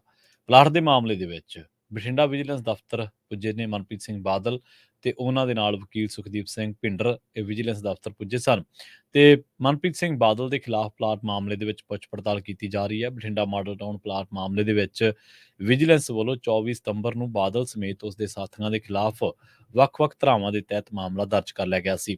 ਪਲਾਟ ਮਾਮਲੇ ਦੇ ਵਿੱਚ ਉਸ ਨੂੰ 23 ਅਕਤੂਬਰ ਨੂੰ ਵਿਜੀਲੈਂਸ ਵੱਲੋਂ ਜਾਂਚ ਦੇ ਵਿੱਚ ਸ਼ਾਮਲ ਹੋਣ ਦੇ ਲਈ ਬਠਿੰਡਾ ਦਫ਼ਤਰ ਬੁਲਾਇਆ ਗਿਆ ਸੀ, ਪਰ ਉਹ ਪਿੱਠ ਦੇ ਦਰਦ ਕਰਕੇ ਪੇਸ਼ ਨਹੀਂ ਸੀ ਹੋ ਸਕਿਆ। ਹੁਣ ਸੁਣਨ ਦੇ ਵਿੱਚ ਖਬਰਾਂ ਇਹ ਆ ਰਹੀਆਂ ਨੇ ਕਿ ਬਠਿੰਡਾ ਦੇ ਵਿੱਚ ਵਿਜੀਲੈਂਸ ਦੇ ਸਾਹਮਣੇ ਪੇਸ਼ ਹੋਏ ਮਨਪ੍ਰੀਤ ਸਿੰਘ ਬਾਦਲ ਨੇ ਗੱਲ ਕਹੀ ਹੈ ਕਿ ਇਸ ਮਾਮਲੇ ਦੀ ਜਾਂਚ CBI ਤੋਂ ਕਰਵਾਈ ਜਾਵੇ। ਰੁਕ ਕਰਾਂਗੇ ਫਿਰੋਜ਼ਪੁਰ ਦਾ। ਦਰਜਨ ਦੇ ਕਰੀਬ ਮਾਮਲਿਆਂ ਦੇ ਵਿੱਚ ਲੋੜੀਂਦਾ ਗੈਂਗਸਟਰ ਪੁਲਿਸ ਮੁਕਾਬਲੇ ਦੇ ਦੌਰਾਨ ਗੋਲੀ ਵੱਜਣ ਕਰਕੇ ਜ਼ਖਮੀ ਹੋ ਗਿਆ ਤੇ ਬਾਅਦ ਦੇ ਵਿੱਚ CIA ਸਟਾਫ ਨੇ ਕਾਬੂ ਕਰ ਲਿਆ। ਇਸੇ ਦੌਰਾਨ ਉਸ ਦਾ ਸਾਥੀ ਵੀ ਗ੍ਰਿਫਤਾਰ ਕਰ ਲਿਆ ਗਿਆ। ਗੈਂਗਸਟਰ ਸੁਭਾਸ਼ ਉਰਫ ਬਾਸ਼ੀ ਦੀ ਲੱਤ ਦੇ ਵਿੱਚ ਗੋਲੀ ਵੱਜਣ ਕਰਕੇ ਉਸ ਨੂੰ ਸਥਾਨਕ ਸਿਵਲ ਹਸਪਤਾਲ ਦੇ ਵਿੱਚ ਭਰਤੀ ਕਰਵਾਇਆ ਗਿਆ, ਜਦਕਿ ਉਸ ਦੇ ਸਾਥੀ ਸੇਵਕ ਤੋਂ ਪੁੱਛ ਪੜਤਾਲ ਕੀਤੀ ਜਾ ਰਹੀ ਹੈ। ਮੁਕਾਬਲਾ ਲੰਘੀ ਰਾਤ ਥਾਣਾ ਲੱਖੋ ਕੇ ਬਹਿਰਾਮ ਅਧੀਨ ਪਿੰਡ ਸੋਢੀਵਾਲਾ ਵਿੱਚ ਹੋਇਆ ਸੀ। CIA ਸਟਾਫ ਦੀ ਟੀਮ ਨੂੰ ਸੂਚਨਾ ਮਿਲੀ ਸੀ ਕਿ ਗੈਂਗਸਟਰ ਸੁਭਾਸ਼ ਆਪਣੇ ਸਾਥੀ ਦੇ ਨਾਲ ਕਾਰ ਦੇ ਵਿੱਚ ਸਵਾਰ ਹੋ ਕੇ ਇੱਥੋਂ ਲੰਘਣ ਵਾਲਾ ਹੈ। ਪੁਲਿਸ ਨੇ ਉੱਥੇ ਨਾਕਾ ਲਾਇਆ ਹੋਇਆ ਸੀ। ਇਸੇ ਦੌਰਾਨ ਸੁਭਾਸ਼ ਜਦੋਂ ਆਪਣੇ ਸਾਥੀ ਸੇਵਕ ਨਾਲ ਕਾਰ ਤੇ ਨਾਕੇ ਦੇ ਕੋਲੋਂ ਲੰਘਣ ਲੱਗਾ ਤਾਂ ਪੁਲਿਸ ਨੂੰ ਦੇਖ ਕੇ ਉਸਨੇ ਪੁਲਿਸ ਉੱਪਰ ਫਾਇਰਿੰਗ ਕਰ ਦਿੱਤੀ। ਜਵਾਬ ਦੇ ਵਿੱਚ ਪੁਲਿਸ ਨੇ ਵੀ ਫਾਇਰਿੰਗ ਕੀਤੀ। ਇਸੇ ਦੌਰਾਨ ਲੱਤ ਦੇ ਵਿੱਚ ਗੋਲੀ ਵੱਜਣ ਕਰਕੇ ਸੁਭਾਸ਼ ਜ਼ਖਮੀ ਹੋ ਗਿਆ ਤੇ ਪੁਲਿਸ ਨੇ ਉਸ ਨੂੰ ਕਾਬੂ ਕਰ ਲਿਆ। ਸੁਭਾਸ਼ ਦੇ ਉੱਪਰ 10 ਤੋਂ ਵੱਧ ਹੱਤਿਆ, ਇਰਾਦਾ ਕਤਲ ਅਤੇ ਲੁੱਟਾਂ ਖੋਹਾਂ ਜੇ ਮਾਮਲੇ ਦਰਜ ਨੇ। ਉਸ ਦਾ ਸਾਥੀ ਸੇਵਕ ਵੀ ਕਤਲ ਦੇ ਮਾਮਲੇ ਦੇ ਵਿੱਚ ਪੁਲਿਸ ਨੂੰ ਲੋੜੀਂਦਾ ਹੈ। ਇਹ ਸਾਰੇ ਮਾਮਲੇ ਪੰਜਾਬ ਦੇ ਵੱਖ-ਵੱਖ ਥਾਣਿਆਂ ਦੇ ਵਿੱਚ ਦਰਜ ਨੇ। SP ਇਨਵੈਸਟੀਗੇਸ਼ਨ ਰਣਧੀਰ ਕੁਮਾਰ ਨੇ ਦੱਸਿਆ ਕਿ ਦੋਵਾਂ ਮੁਲਜ਼ਮਾਂ ਕੋਲੋਂ ਪੁੱਛ ਪੜਤਾਲ ਕੀਤੀ ਜਾ ਰਹੀ ਹੈ। ਰੂਪਨਗਰ ਜ਼ਿਲ੍ਹੇ ਦੇ ਨੂਰਪੁਰ ਬੇਦੀ ਬਲਾਕ ਦੇ ਪਿੰਡ ਕਰਤਾਰਪੁਰ ਤੋਂ ਕਾਂਗਰਸ ਦੀ ਬਲਾਕ ਸਮਿਤੀ ਦੀ ਮੈਂਬਰ ਭੋਲੀ ਦੇਵੀ ਦੇ ਪਤੀ ਅਤੇ ਭੈਣ ਨੂੰ ਬੀਤੀ ਰਾਤ ਗੋਲੀਆਂ ਮਾਰ ਕੇ ਹਲਾਕ ਕਰ ਦਿੱਤਾ ਗਿਆ। ਹਮਲਾਵਰਾਂ ਨੇ ਬੀਤੀ ਰਾਤ ਕਰੀਬ 10 ਵਜੇ ਉਹਨਾਂ ਦੇ ਘਰ ਦੇ ਵਿੱਚ ਦਾਖਲ ਹੋ ਕੇ ਗੋਲੀਆਂ ਚਲਾਈਆਂ। ਇਸ ਕਰਕੇ 2 ਦੀ ਮੌਤ ਹੋ ਗਈ, ਜਦਕਿ ਇੱਕ ਨੌਜਵਾਨ ਜ਼ਖਮੀ ਦੱਸਿਆ ਗਿਆ। ਮਰਨ ਵਾਲਿਆਂ ਦੀ ਪਛਾਣ ਭੋਲੀ ਦੇਵੀ ਦੇ ਪਤੀ ਕਰਮਚੰਦ ਪੁੱਤਰ ਸਾਧੂ ਰਾਮ ਅਤੇ ਭੈਣ ਗੀਤਾ ਦੀ ਮੌਤ ਹੋ ਗਈ, ਜਦਕਿ ਉਸ ਦੇ ਪੁੱਤਰ ਸੰਦੀਪ ਕੁਮਾਰ PGI ਚੰਡੀਗੜ੍ਹ ਦੇ ਵਿੱਚ ਦਾਖਲ ਹੈ। ਇਸ ਸੰਬੰਧ ਦੇ ਵਿੱਚ ਨੂਰਪੁਰ ਬੇਦੀ ਪੁਲਿਸ ਨੇ ਰਾਜਕੁਮਾਰ ਵਾਸੀ ਪਿੰਡ ਕਰਤਾਰਪੁਰ ਦੇ ਬਿਆਨ ਤੇ 9 ਵਿਅਕਤੀਆਂ ਦੇ ਸਮੇਤ 10-15 ਅਣਪਛਾਤੇ ਵਿਅਕਤੀਆਂ ਦੇ ਖਿਲਾਫ ਕਤਲ ਸਮੇਤ ਵੱਖ-ਵੱਖ ਹੋਰ ਧਾਰਾਵਾਂ ਦੇ ਤਹਿਤ ਮਾਮਲਾ ਦਰਜ ਕੀਤਾ ਹੈ। ਇਸੇ ਦੌਰਾਨ ਸ੍ਰੀ ਅਨੰਦਪੁਰ ਸਾਹਿਬ ਦੇ DSP ਅਜੇ ਸਿੰਘ ਅਤੇ ਨੂਰਪੁਰ ਬੇਦੀ ਥਾਣੇ ਦੇ SHO ਗੁਰਬਿੰਦਰ ਸਿੰਘ ਨੇ ਇਹ ਗੱਲ ਦੱਸੀ ਹੈ ਕਿ ਹਮਲਾਵਰਾਂ ਦੀ ਪਛਾਣ ਹੋ ਚੁੱਕੀ ਹੈ। ਇਹਨਾਂ ਦੇ ਵਿੱਚ ਰਵੀ ਕੁਮਾਰ ਕਾਲਾ, ਜਸਵੰਤ ਸਿੰਘ, ਰੋਹਿਤ ਕੁਮਾਰ ਅਤੇ ਧਰਮਪਾਲ ਤੇ ਜੈਚੰਦ ਸ਼ਾਮਲ ਨੇ। ਉਹਨਾਂ ਕਿਹਾ ਕਿ ਝਗੜਾ ਗੱਡੀ ਤੇ ਛਿੱਟੇ ਪੈਣ ਤੋਂ ਹੋਇਆ ਸੀ, ਜੋ ਕਿ ਇੰਨਾ ਵੱਧ ਗਿਆ ਕਿ ਇਸ ਲੜਾਈ ਦੇ ਵਿੱਚ 2 ਜਾਨਾਂ ਚਲੀਆਂ ਗਈਆਂ। 2 ਹਮਲਾਵਰਾਂ ਨੂੰ ਗ੍ਰਿਫਤਾਰ ਕਰ ਲਿਆ ਗਿਆ, ਬਾਕੀਆਂ ਨੂੰ ਫੜਨ ਦੇ ਲਈ ਛਾਪੇ ਮਾਰੇ ਜਾ ਰਹੇ ਨੇ। ਦੂਜੇ ਪਾਸੇ SSP ਰੂਪਨਗਰ ਵਿਵੇਕਸ਼ੀਲ ਸੋਨੀ ਨੇ ਦੱਸਿਆ ਕਿ ਉਹ ਅਮਨ ਸ਼ਾਂਤੀ ਭੰਗ ਨਹੀਂ ਹੋਣ ਦੇਣਗੇ। ਪੁਲਿਸ ਦੇ ਦੱਸਣ ਦੇ ਮੁਤਾਬਕ ਇਹ ਮਾਮਲਾ ਗੱਡੀ ਤੇ ਛਿੱਟੇ ਪੈਣ ਤੋਂ ਸ਼ੁਰੂ ਹੋਇਆ, ਜੋ ਇੰਨਾ ਵੱਧ ਗਿਆ ਕਿ ਬਾਅਦ ਦੇ ਵਿੱਚ ਲੜਾਈ ਹੋਈ। ਲੜਾਈ ਦੇ ਵਿੱਚ 2 ਜਾਨਾਂ ਚਲੀਆਂ ਗਈਆਂ। ਜੇਕਰ ਉੱਥੇ ਕੋਈ ਸਮਝਦਾਰ ਬੰਦਾ ਹੁੰਦਾ ਸਮਝਾਉਣ ਵਾਲਾ ਤਾਂ ਉਹਨੇ ਕਹਿ ਦੇਣਾ ਸੀਗਾ ਕਿ ਕੀ ਹੋ ਗਿਆ ਜੇ ਗੱਡੀ ਤੇ ਛਿੱਟੇ ਪੈ ਗਏ, ਲੋਹੇ ਦਾ ਕੀ ਹੈ, ਸਾਫ਼ ਹੋ ਜੂ। ਪਰ ਅੱਜ ਕੱਲ੍ਹ ਪੰਜਾਬ ਹੀ ਨਹੀਂ ਦੁਨੀਆ ਭਰ ਦੇ ਵਿੱਚ ਹੀ ਸਹਿਣਸ਼ੀਲਤਾ ਜਿਹੜੀ ਹੈ, ਲੋਕਾਂ ਦੇ ਵਿੱਚ ਪੇਸ਼ੈਂਸ ਆ, ਉਹ ਇੰਨਾ ਕੁ ਘਟ ਗਿਆ, ਇੰਨੀ ਕੁ ਘਟੀ ਹੋਈ ਹੈ ਕਿ ਤੁਸੀਂ ਥੋੜ੍ਹੀ ਬਹੁਤੀ ਕਿਤੇ ਉਹਦੇ ਜੋ ਉਹਦੇ ਕੰਨ ਸੁਣਨਾ ਚਾਹੁੰਦੇ ਨੇ ਉਸ ਦੇ ਉਲਟ ਜੇ ਕੋਈ ਗੱਲ 'ਚ ਕਹਿ ਦਿਓ ਜਾਂ ਆਪਣੀ ਗੱਲ ਹੀ ਰੱਖ ਦਿਓ ਤਾਂ ਸਾਹਮਣੇ ਵਾਲਾ ਬੰਦਾ ਇਉਂ ਰਿਐਕਟ ਕਰਦਾ ਜਿਵੇਂ ਉਹਦੇ ਤੇ ਕੋਈ ਵਾਰ ਕਰ ਦਿੱਤਾ ਗਿਆ ਹੋਵੇ। ਸੋ ਇਹ ਬੜੀ ਮੰਦਭਾਗੀ ਘਟਨਾ ਵਾਪਰੀ ਹੈ, ਇਸ ਤਰ੍ਹਾਂ ਨਹੀਂ ਸੀ ਹੋਣਾ ਚਾਹੀਦਾ। ਆਪਾਂ ਬ੍ਰੇਕ ਤੇ ਜਾਣ ਤੋਂ ਪਹਿਲਾਂ ਅਰਵਿੰਦ ਕੇਜਰੀਵਾਲ ਦੇ ਬਾਰੇ ਚਰਚਾ ਕੀਤੀ ਸੀ। 2 ਨਵੰਬਰ ਨੂੰ ਅਰਵਿੰਦ ਕੇਜਰੀਵਾਲ ਨੂੰ ED ਨੇ ਸੱਦਿਆ। ਅਰਵਿੰਦ ਕੇਜਰੀਵਾਲ ਨੂੰ ਕਿਸ ਮਾਮਲੇ 'ਚ ਸੱਦਿਆ ਹੈ, ਪੂਰਾ ਘੁਟਾਲਾ ਕੀ ਹੈ, ਤੁਸੀਂ ਸੁਣ ਹੀ ਚੁੱਕੇ ਹੋ ਰਿਪੋਰਟ ਦੇ ਵਿੱਚ। ਤੇ ਹੁਣ ਆਤਸ਼ੀ ਜਿਹੜੇ ਕਿ ਉੱਥੋਂ ਦੇ ਲੀਡਰ ਨੇ, ਉਹਨਾਂ ਨੇ ਦੋਸ਼ ਲਾਇਆ ਕਿ ਭਾਜਪਾ ਆਮ ਆਦਮੀ ਪਾਰਟੀ ਦੇ ਆਗੂਆਂ ਨੂੰ ਜੇਲ੍ਹਾਂ ਦੇ ਵਿੱਚ ਪਾ ਕੇ ਇਸ ਨੂੰ ਖਤਮ ਕਰਨ ਦੀ ਕੋਸ਼ਿਸ਼ ਕਰ ਰਹੀ ਹੈ। ਕੇਜਰੀਵਾਲ ਨੂੰ ਕਾਲੇ ਧਨ ਨੂੰ ਸਫੈਦ ਕਰ ਰੋਕੂ ਕਾਨੂੰਨ PMLA ਦੇ ਤਹਿਤ ਸੰਮਨ ਜਾਰੀ ਕੀਤਾ ਗਿਆ ਅਤੇ ਸੂਤਰਾਂ ਦੇ ਮੁਤਾਬਕ ED 2 ਨਵੰਬਰ ਨੂੰ ਸਵੇਰੇ 11 ਵਜੇ ਉਸ ਨੂੰ ਉਸ ਦੇ ਦਿੱਲੀ ਦਫ਼ਤਰ ਦੇ ਵਿੱਚ ਪੇਸ਼ ਹੋਣ ਤੋਂ ਬਾਅਦ ਉਹਦਾ ਬਿਆਨ ਦਰਜ ਕਰੇਗੀ। ਇਹ ਪਹਿਲੀ ਵਾਰ ਹੈ ਜਦੋਂ ED ਨੇ ਕੇਜਰੀਵਾਲ ਨੂੰ ਸੰਮਨ ਭੇਜਿਆ। ਕੇਂਦਰੀ ਜਾਂਚ ਬਿਊਰੋ CBI ਨੇ ਅਪ੍ਰੈਲ ਦੇ ਵਿੱਚ ਇਸ ਮਾਮਲੇ ਦੇ ਵਿੱਚ ਉਹਨਾਂ ਤੋਂ ਪੁੱਛ ਪੜਤਾਲ ਕੀਤੀ ਸੀ। ਮੰਤਰੀ ਆਤਸ਼ੀ ਨੇ ਪ੍ਰੈਸ ਕਾਨਫਰੰਸ ਨੂੰ ਸੰਬੋਧਨ ਕਰਦਿਆਂ ਦਾਅਵਾ ਕੀਤਾ ਕਿ ਭਾਜਪਾ ਆਪ ਆਗੂਆਂ ਨੂੰ ਨਿਸ਼ਾਨਾ ਬਣਾਉਣ ਦੇ ਲਈ ਇਹਨਾਂ ਚਾਲਾਂ ਚੱਲ ਰਹੀ ਹੈ, ਕਿਉਂਕਿ ਉਹ ਜਾਣਦੀ ਹੈ ਕਿ ਚੋਣਾਂ ਦੇ ਵਿੱਚ ਕੇਜਰੀਵਾਲ ਨੂੰ ਹਰਾਇਆ ਨਹੀਂ ਜਾ ਸਕਦਾ। ਸੋ ਇਸ ਕਰਕੇ ਥੋੜ੍ਹੀ ਦਿੱਲੀ ਦੀ ਜਿਹੜੀ ਰਾਜਨੀਤੀ ਹੈ ਉਹ ਗਰਮਾਈ ਹੋਈ ਹੈ। ਪਰ ਇੱਥੇ ਸਭ ਤੋਂ ਵੱਡਾ ਤੇ ਅਹਿਮ ਸਵਾਲ ਇਹ ਹੈ ਕਿ ਸਾਡੇ ਦੇਸ਼ ਦੀਆਂ ਜਿਹੜੀਆਂ ਜਾਂਚ ਏਜੰਸੀਆਂ ਨੇ, ਉਹਨਾਂ ਦੀ ਭਰੋਸੇਯੋਗਤਾ, ਉਹਨਾਂ ਦੀ ਅਕਾਊਂਟੇਬਿਲਿਟੀ, ਉਹਨਾਂ ਦੀ ਜਿਹੜੀ ਨਿਰਪੱਖਤਾ ਹੈ, ਉਹ ਵੀ ਸਵਾਲਾਂ ਦੇ ਘੇਰੇ ਦੇ ਵਿੱਚ ਰਹਿੰਦੀ ਹੈ ਨਾ। ਜੇ ਆਪਾਂ ਇੱਥੇ ਹੁਣ ਮਨਪ੍ਰੀਤ ਬਾਦਲ ਕਹਿੰਦੇ ਨੇ ਕਿ ਮੈਨੂੰ ਵਿਜੀਲੈਂਸ ਤੇ ਭਰੋਸਾ ਨਹੀਂ, ਉਹ ਕਹਿੰਦੇ ਕਿ ਸੀਬੀਆਈ ਜਾਂਚ ਕਰਾਓ। ਸੀਬੀਆਈ ਦੇ ਬਾਰੇ ਤਾਂ ਅਕਸਰ ਹੀ ਕਿਹਾ ਜਾਂਦਾ ਕਿ ਉਹ ਪੈਰਟ ਆਫ ਕੇਜ ਹੈ। ਸੁਪਰੀਮ ਕੋਰਟ ਨੇ ਟਿੱਪਣੀ ਕੀਤੀ ਹੈ, ਯੂਪੀਏ 2 ਗਵਰਨਮੈਂਟ ਜਦੋਂ ਮਨਮੋਹਨ ਸਿੰਘ ਜੀ ਪ੍ਰਧਾਨ ਮੰਤਰੀ ਸਨ ਇਸ ਮੁਲਕ ਦੇ, ਉਦੋਂ ਦੀ ਟਿੱਪਣੀ ਕੀਤੀ ਹੋਈ ਹੈ। ਤੇ ਹੁਣ ਵੀ ਜਿਹੜੀ ਈਡੀ ਆ ਉਹਦੇ ਬਾਰੇ ਵਿਰੋਧੀ ਇਹ ਕਹਿੰਦੇ ਨੇ ਕਿ ਲਗਾਤਾਰ ਈਡੀ ਜਿਹੜੀ ਆ ਉਹ ਜਾਂਚ ਏਜੰਸੀ ਘੱਟ ਤੇ ਭਾਜਪਾ ਦੀ ਏਜੰਸੀ ਜ਼ਿਆਦਾ ਜਾਪਦੀ ਹੈ। ਸੋ ਸਭ ਤੋਂ ਪਹਿਲੀ ਗੱਲ ਤਾਂ ਇਹੀ ਹੈ ਕਿ ਇਸ ਮੁਲਕ ਦੇ ਵਿੱਚ ਜਾਂਚ ਏਜੰਸੀਆਂ ਦੀ ਜਿਹੜੀ ਕਾਰਕਰਦਗੀ ਆ ਉਹ ਸਵਾਲਾਂ ਦੇ ਘੇਰੇ ਦੇ ਵਿੱਚ ਹੈ। ਸਵਾਲਾਂ ਦੇ ਘੇਰੇ ਦੇ ਵਿੱਚ ਕਿਉਂ ਆ? ਕਿਉਂਕਿ ਉਹਨਾਂ ਦੇ ਦੋਸ਼ ਲੱਗਦੇ ਨੇ ਕਿ ਉਹ ਸੱਤਾਧਾਰੀਆਂ ਦੇ ਇਸ਼ਾਰੇ ਤੇ ਕੰਮ ਕਰਦੀ ਹੈ। ਦੋਸ਼ ਜਿਹੜੇ ਲੱਗਦੇ ਨੇ, ਆਪਾਂ ਕਹਿੰਦੇ ਨੇ ਨਾ ਫਲਾਣੇ ਤੇ ਦੋਸ਼ ਲੱਗ ਗਿਆ ਜਾਂ ਫਲਾਣੇ ਤੇ ਦੋਸ਼ ਆਇਦ ਹੋ ਗਏ। ਆਇਦ ਤਾਂ ਹੋਣਾ ਤਾਂ ਮਤਲਬ ਉਹਦੇ ਤੇ ਦੋਸ਼ ਸਾਬਤ ਹੋ ਚੁੱਕੇ ਆ। ਪਰ ਦੋਸ਼ ਲਾਉਣ ਵਾਸਤੇ ਬੇਬੁਨਿਆਦ ਦੋਸ਼ਾਂ ਦੇ ਵਿੱਚ ਫ਼ਰਕ ਹੁੰਦਾ। ਦੋਸ਼ ਲਾਉਣੇ ਤੇ ਬੇਬੁਨਿਆਦ ਦੋਸ਼ ਲਾਉਣੇ 2 ਅਲੱਗ-ਅਲੱਗ ਚੀਜ਼ਾਂ ਨੇ। ਦੋਸ਼ ਲਾਉਣ ਵੇਲੇ ਦੋਸ਼ਾਂ ਦਾ ਆਧਾਰ ਕੀ ਹੈ? ਦੋਸ਼ ਲੱਗ ਕਿਉਂ ਰਹੇ ਨੇ? ਕਿਉਂ ਉਹਨੂੰ ਸੱਤਾਧਾਰੀਆਂ ਦੀ ਜਿਹੜੀ ਆ ਉਹ ਏਜੰਸੀ ਕਿਹਾ ਜਾਂਦਾ ਹੈ? ਕਿਉਂਕਿ ਉਹਦੇ ਕੁਛ ਗਰਾਊਂਡਸ ਹੁੰਦੇ ਨੇ, ਉਹਦੇ ਕੁਛ ਹਵਾਲੇ ਹੁੰਦੇ ਨੇ, ਜਿਨ੍ਹਾਂ ਤੋਂ ਪਤਾ ਲੱਗਦਾ ਕਿ ਜੇਕਰ ਕੋਈ ਭਾਜਪਾ 'ਚ ਚਲਾ ਗਿਆ, ਉਹ ਤਾਂ ਵਾਸ਼ਿੰਗ ਮਸ਼ੀਨ 'ਚ ਪੈ ਕੇ ਹੋ ਗਿਆ ਸਾਫ਼, ਤੇ ਜਿਹੜਾ ਕੋਈ ਦੂਜੀਆਂ ਪਾਰਟੀਆਂ ਦੇ ਵਿੱਚ ਹੈ, ਵਿਰੋਧੀ ਪਾਰਟੀਆਂ ਦੇ ਵਿੱਚ ਹੈ, ਉਹ ਉਹਦੇ ਤੇ ਕਾਰਵਾਈਆਂ। ਸੋ ਪਹਿਲੀ ਗੱਲ ਤਾਂ ਪਹਿਲਾ ਨੁਕਤਾ ਤਾਂ ਇਹੀ ਹੈ ਕਿ ਜੇਕਰ ਤੁਹਾਨੂੰ ਕਾਨੂੰਨ ਤੇ ਭਰੋਸਾ ਵਾ, ਤੇ ਕਾਨੂੰਨ ਫਿਰ ਤੁਸੀਂ ਕਹਿੰਦੇ ਹੋ ਕਿ ਅਸੀਂ ਪੰਜਾਬ ਦੇ ਵਿੱਚ ਕਾਨੂੰਨ ਦੇ ਤਹਿਤ ਕੰਮ ਕਰਦੇ ਹਾਂ, ਤੇ ਫਿਰ ਉਹੀ ਕਾਨੂੰਨ ਦਾ ਸਾਹਮਣਾ ਤੁਸੀਂ ਦਿੱਲੀ ਦੇ ਵਿੱਚ ਵੀ ਕਰ ਲਓ, ਫਿਰ ਰੌਲਾ ਕਾਹਦਾ? ਤੇ ਦੂਜੀ ਗੱਲ ਇਹ ਹੈ ਕਿ ਜੇਕਰ ਤੁਸੀਂ ਵਾਕਈ ਦੋਸ਼ ਲਾਉਣੇ ਹੋ ਕਿ ਸਾਡੇ ਵਿਰੁੱਧ ਸਿਆਸੀ ਰੰਜਿਸ਼ ਦੇ ਤਹਿਤ, ਪੋਲੀਟੀਕਲ ਵੈਂਡੇਟੇ ਦੇ ਤਹਿਤ ਸਾਡੇ ਤੇ ਵਾਅਦੇ ਕੀਤੇ ਜਾ ਰਹੇ ਨੇ, ਸਾਡੇ ਆਗੂਆਂ ਨੂੰ ਗ੍ਰਿਫਤਾਰ ਕੀਤਾ ਜਾ ਰਿਹਾ ਹੈ, ਫਿਰ ਇਹ ਮੰਨੋ ਕਿ ਜਿੱਥੇ ਤੁਹਾਡੀ ਸੱਤਾ ਹੈ, ਉੱਥੇ ਵੀ ਇਹ ਕੁਛ ਹੋ ਸਕਦਾ। ਫਿਰ ਇਹ ਮੰਨੋ ਕਿ ਜਿੱਥੇ ਤੁਹਾਡੀ ਸੱਤਾ ਦੇ ਵਿੱਚ ਜਿੱਥੇ ਇੱਕ 3 ਵਾਰ ਦੇ ਵਿਧਾਇਕ ਦੇ ਘਰੇ ਤੁਸੀਂ ਤੜਕੇ 4 5 ਵਜੇ ਤੁਸੀਂ ਇਉਂ ਪੁਲਿਸ ਭੇਜ ਦਿੰਦੇ ਜਿਵੇਂ ਉਹ ਕੋਈ ਬਹੁਤ ਵੱਡਾ ਕਿਸੇ ਉਹਨੇ ਕੋਈ ਲੁੱਟ ਦੇ ਮਾਮਲੇ ਦੇ ਵਿੱਚ ਸ਼ਾਮਲ ਹੁੰਦਾ ਹੋਵੇ। ਇਸ ਤਰੀਕੇ ਦੇ ਨਾਲ ਤੁਸੀਂ ਪੇਸ਼ ਆਉਣੇ ਹੋ, ਜਦਕਿ ਵਿਧਾਇਕ ਤਾਂ ਬਹੁਤ ਦੂਰ ਦੀ ਗੱਲ ਹੈ। ਪੁਲਿਸ ਨੂੰ ਇੱਕ ਆਮ ਬੰਦੇ ਨਾਲ ਵੀ ਸਨਮਾਨਜਨਕ ਵਤੀਰੇ ਦੇ ਨਾਲ ਪੇਸ਼ ਹੋਣਾ ਚਾਹੀਦਾ। ਇਹ ਪੁਲਿਸ ਦਾ ਫਰਜ਼ ਬਣਦਾ ਵਾ। ਪਰ ਆਪਾਂ ਦੇਖਿਆ ਪੁਲਿਸ ਦੇ ਮਾਮਲੇ ਦੇ ਵਿੱਚ ਜਦੋਂ ਆਪਾਂ ਪੰਜਾਬ ਪੁਲਿਸ ਦੀ ਗੱਲ ਕਰਦੇ ਹਾਂ ਤੇ ਗੱਲਾਂ ਬਹੁਤ ਦੂਰ ਤੱਕ ਚਲੀਆਂ ਜਾਂਦੀਆਂ। ਸੋ ਇੱਥੇ ਇਹ ਹੈ ਕਿ ਜਿਹੜਾ ਪੋਲੀਟੀਕਲ ਵੈਂਡੇਟੇ ਦਾ ਦੋਸ਼ ਤੁਸੀਂ ਦਿੱਲੀ ਦੇ ਵਿੱਚ ਲਾਉਣੇ ਹੋ, ਪੰਜਾਬ ਦੇ ਵਿੱਚ ਤੁਹਾਡੇ ਤੇ ਉਸੇ ਤਰ੍ਹਾਂ ਦੇ ਦੋਸ਼ ਲੱਗ ਰਹੇ ਨੇ। ਸੋ ਜੇਕਰ ਪਹਿਲ ਕਰਨੀ ਹੈ ਕਿਸੇ ਧਿਰ ਨੇ, ਜੇਕਰ ਜਾਂਚ ਏਜੰਸੀਆਂ ਨੂੰ ਵੀ ਚਾਹੀਦਾ ਪਹਿਲੀ ਗੱਲ ਤਾਂ ਕਿ ਉਹਨਾਂ ਦੀ ਭਰੋਸੇਯੋਗਤਾ ਤੇ ਸਵਾਲ ਨਾ ਹੋਵੇ। ਉਹਨਾਂ ਦੀ ਅਕਾਊਂਟੇਬਿਲਿਟੀ, ਉਹਨਾਂ ਦੇ ਕੰਮਕਾਰ ਦੇ ਤਰੀਕੇ, ਉਹਨਾਂ ਦੀ ਕਾਰਕਰਦਗੀ ਜਿਹੜੀ ਆ ਉਹ ਇਸ ਤਰ੍ਹਾਂ ਦੀ ਹੋਣੀ ਚਾਹੀਦੀ ਕਿ ਉਹਦੇ ਤੇ ਕਿੰਤੂ ਨਹੀਂ ਹੋਣਾ ਚਾਹੀਦਾ। ਪਰ ਕਿਉਂਕਿ ਸੈਂਟਰ ਦੇ ਵਿੱਚ ਸਰਕਾਰਾਂ ਆਪਣੇ ਢੰਗ ਦੇ ਨਾਲ ਚਲਾਉਂਦੀਆਂ ਨੇ ਇਹਨਾਂ ਚੀਜ਼ਾਂ ਨੂੰ, ਸੂਬਾ ਸਰਕਾਰਾਂ ਫਿਰ ਆਪਣੇ ਢੰਗ ਦੇ ਨਾਲ ਚਲਾਉਂਦੀਆਂ ਨੇ ਇਹਨਾਂ ਚੀਜ਼ਾਂ ਨੂੰ। ਸੋ ਪੰਜਾਬੀ ਰੇਡੀਓ ਯੂਐਸਏ ਦੇ ਪ੍ਰੋਗਰਾਮ ਖਬਰ ਤੇ ਨਜ਼ਰ ਨੂੰ ਆਪਾਂ ਇੱਥੇ ਹੀ ਸਮਾਪਤ ਕਰਾਂਗੇ, ਸਮਾਂ ਇਜਾਜ਼ਤ ਨਹੀਂ ਦਿੰਦਾ। ਪੰਜਾਬੀ ਰੇਡੀਓ ਯੂਐਸਏ ਦੀ ਅਗਲੀ ਪੇਸ਼ਕਸ਼ ਪ੍ਰੋਗਰਾਮ ਅਪਡੇਟ ਅਮਰੀਕਾ ਪ੍ਰੋਗਰਾਮ ਦੇ ਵਿੱਚ ਜਿੱਥੇ ਤੁਹਾਨੂੰ ਅਮਰੀਕਾ ਦੇ ਨਾਲ-ਨਾਲ ਵਰਲਡ ਦੇ ਵਿੱਚ ਵਾਪਰ ਰਹੀਆਂ ਵੱਡੀਆਂ ਖਾਸ ਘਟਨਾਵਾਂ ਦੇ ਬਾਰੇ ਦਿੱਤੀਆਂ ਜਾਣਗੀਆਂ ਜਾਣਕਾਰੀਆਂ। ਇਜ਼ਰਾਈਲ ਹਮਾਸ ਦੇ ਬਾਰੇ ਕੀ ਹੋ ਰਿਹਾ, ਉੱਥੇ ਹਾਲਾਤ ਕੀ ਨੇ, ਮਿਡਲ ਈਸਟ ਦੇ ਹਾਲਾਤ ਕੀ ਨੇ, ਰੂਸ ਯੂਕਰੇਨ ਜੰਗ ਦੇ ਹਾਲਾਤ ਕੀ ਨੇ, ਇਹਨਾਂ ਜਾਣਕਾਰੀਆਂ ਦੇ ਨਾਲ-ਨਾਲ ਤੁਹਾਨੂੰ ਯੂਐਸ ਦੀ ਇਕੋਨਮੀ ਦੇ ਵਿੱਚ ਹੋ ਕੀ ਰਿਹਾ, ਕੀ ਅਪਸ ਐਂਡ ਡਾਊਨਸ ਨੇ, ਇਹਦੇ ਨਾਲ-ਨਾਲ ਯੂਐਸ ਦੀ ਜਿਹੜੀ ਪੋਲਿਟਿਕਸ ਹੈ ਉਹਦੇ ਬਾਰੇ ਬਹੁਤ ਅਹਿਮ ਜਾਣਕਾਰੀਆਂ, ਤੇ ਇਹਦੇ ਨਾਲ-ਨਾਲ ਕੈਲੀਫੋਰਨੀਆ ਦੇ ਵਿੱਚ ਕੀ ਵਾਪਰਿਆ ਲੰਘੇ 24 ਘੰਟੇ ਦੇ ਦਰਮਿਆਨ ਜਾਂ ਲੰਘੇ 12 ਘੰਟੇ ਦੇ ਦਰਮਿਆਨ, ਇਹਦੇ ਬਾਰੇ ਜਾਣਕਾਰੀਆਂ ਤੁਹਾਡੇ ਨਾਲ ਸਾਂਝੀਆਂ ਕੀਤੀਆਂ ਜਾਣਗੀਆਂ। ਜੁੜੇ ਰਹੋ ਪੰਜਾਬੀ ਰੇਡੀਓ ਯੂਐਸਏ ਦੇ ਨਾਲ। ਅਗਲੀ ਪੇਸ਼ਕਸ਼ ਕੁਝ ਮਿੰਟਾਂ ਦੇ ਵਿੱਚ ਹੀ। ਬਹੁਤ-ਬਹੁਤ ਧੰਨਵਾਦ। ਸਤਿ ਸ੍ਰੀ ਅਕਾਲ।